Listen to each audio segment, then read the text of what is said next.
Okay, so it's 2022 and this is the first video in a new series. More like a little introduction, I guess.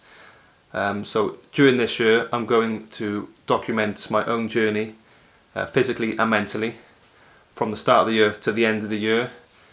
There should be some big changes which I want to make sure I document, because I've done this before and didn't document it, and I wish I had. Because again, if you could see me 10 years ago, I was a complete mess, and I wish I had documented my journey from 10 years to where I am now.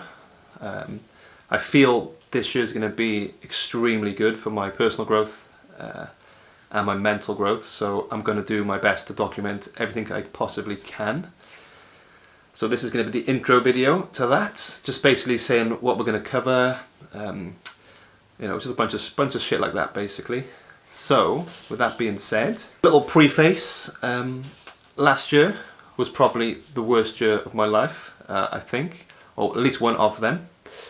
Physically and mentally, I let myself go to some very, very dark places. Managed to stay around.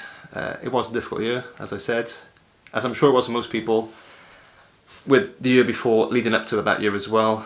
With what's going on in the world right now, it's been a bit shit for everybody, to be honest. And I think those of us that suffer with mental health issues, it took an extra bit of an extra toll, I guess, an extra hit to our mental health. Yeah, so last year, I guess you could say it was a trash tier year, and also 2020 was pretty trash as well. So anyway, last year I did a pretty huge turnaround in my life. About halfway through the year, lost 20 kilos, spent a lot of time and a lot of money in therapy, which was very good and very eye-opening, which I would definitely recommend to people if you are struggling mentally to get some professional help, because it will just kind of bring things to the surface which you can then work on, and it does help a lot.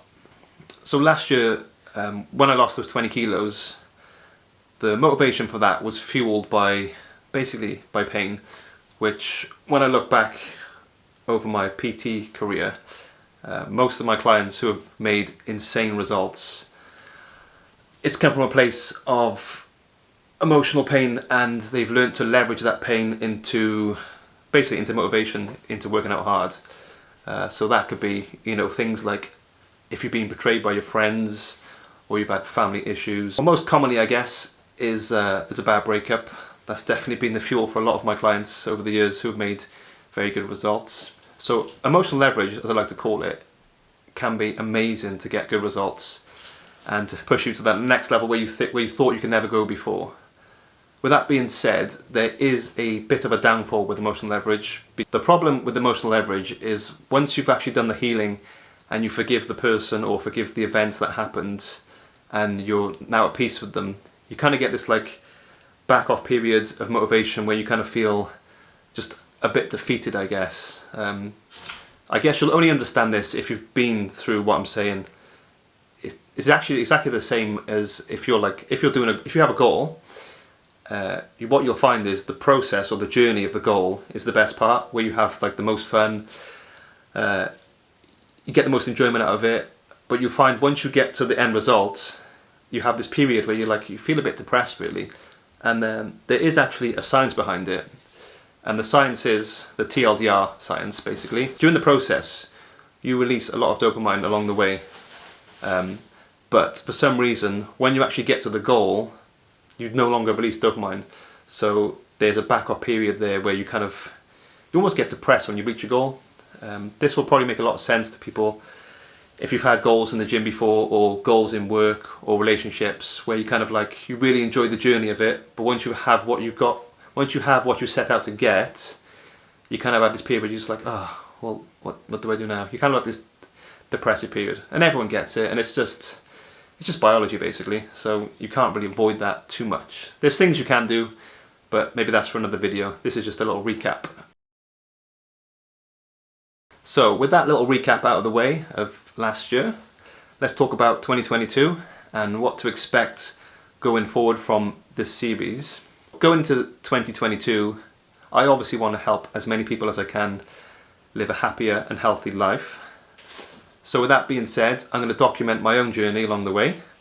Hopefully one video every week, maybe every 2 weeks depending on the life circumstances, but definitely once every 2 weeks, ideally once every week. I actually did a similar thing a few years ago where I documented everything on my website, and it was a big success actually. So I'm hoping doing it on video where it's a bit more personal and I can actually interact more with people, it should be very successful and help a lot of people get where they want to get to basically. This isn't going to be a highlight reel.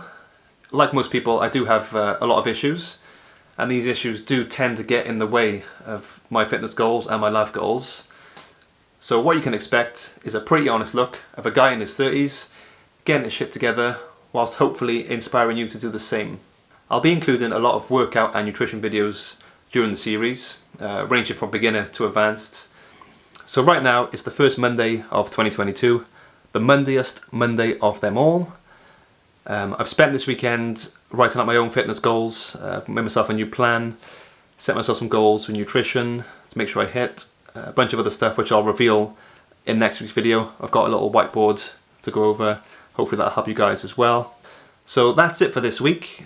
Please do me a favour, if you have any topics you'd like covered, they could be to do with fitness, nutrition, mental health, basically anything. Just either drop it in the comments or send me a DM if it's a bit more personal.